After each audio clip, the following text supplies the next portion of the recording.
Mr. Toastmaster, judges, fellow Toastmasters, and guests. It was exactly at this time, 7 days ago, there were several events in this city, or there were several events happening that were worthy of being celebrated. In our city, we had the Briar. In our province, we had the absolutely most beautiful snowfall of the year. And globally, there was a group that were celebrating something they dubbed 100 years of fun. Exactly. Have you guessed it? On March 6th, 2012, the Oreo cookie was 100 years old. You all recognize this. The Oreo cookie is the #1 selling cookie in our country, actually in the world.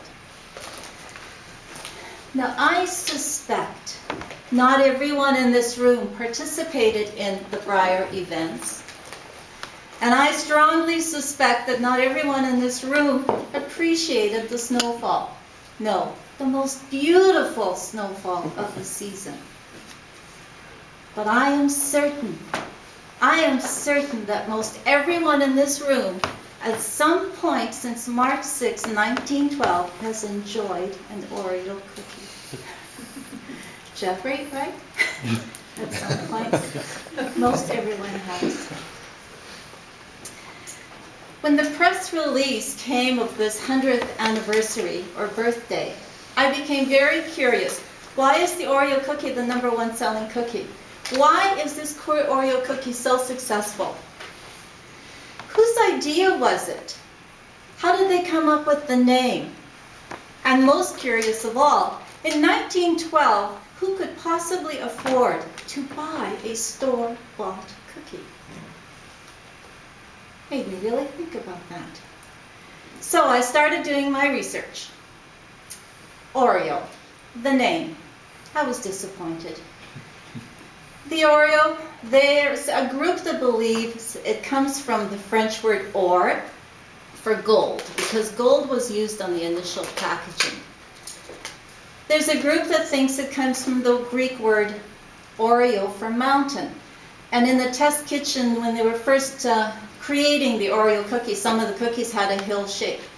So they believe that perhaps that's how the name came about. There's a group that thinks that the R-E comes from the word cream and the O from chocolate to make it the word Oreo. And there's also a group that think that it's just easy to say and remember. So I was very disappointed in the creation of the name. The next question I asked was, who came up with the idea? Well, I also was disappointed with that. It's just some people doing a good job for Nabisco.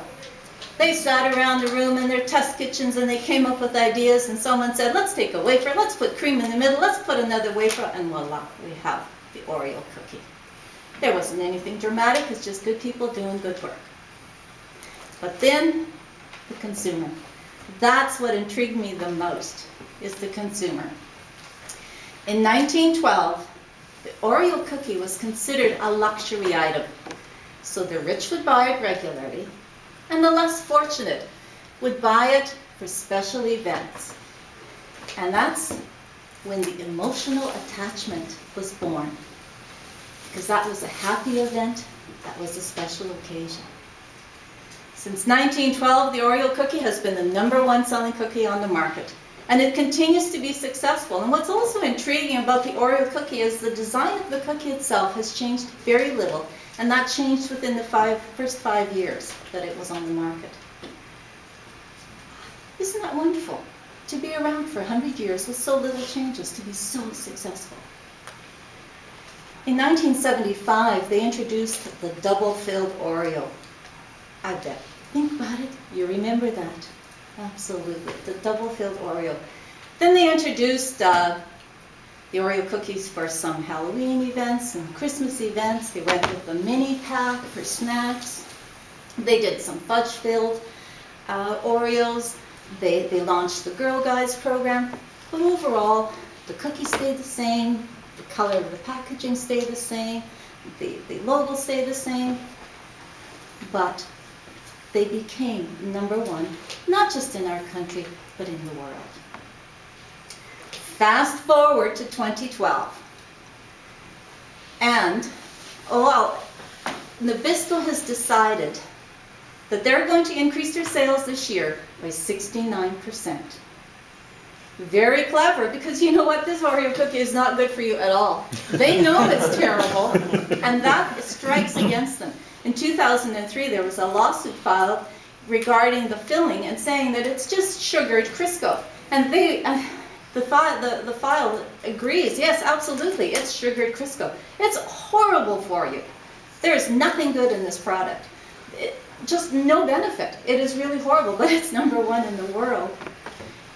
Now, that lawsuit was a good thing, because that stirred the debate on the trans fats, and lots of changes have been made, not only to this product, but a lot of other products. And the lawsuit was eventually dropped. But now, to celebrate the 100 years, what Nabisco is going to do is they've done their research, they've done their homework, they're going to target certain people. And the group that they're going to target are the 17 to 25-year-olds. And guess what?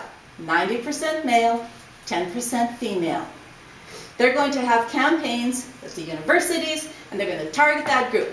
They don't care about nutrition. They're not going to bother to bake. They like convenience, and it gives them that warm, fuzzy feeling that they remember when they were kids. Now, what about the rest of us?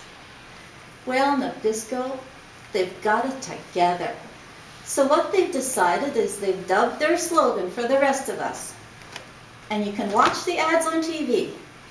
For the kid in all of us. And for the kid in all of us, they've decided that we should have 2 cookies a day.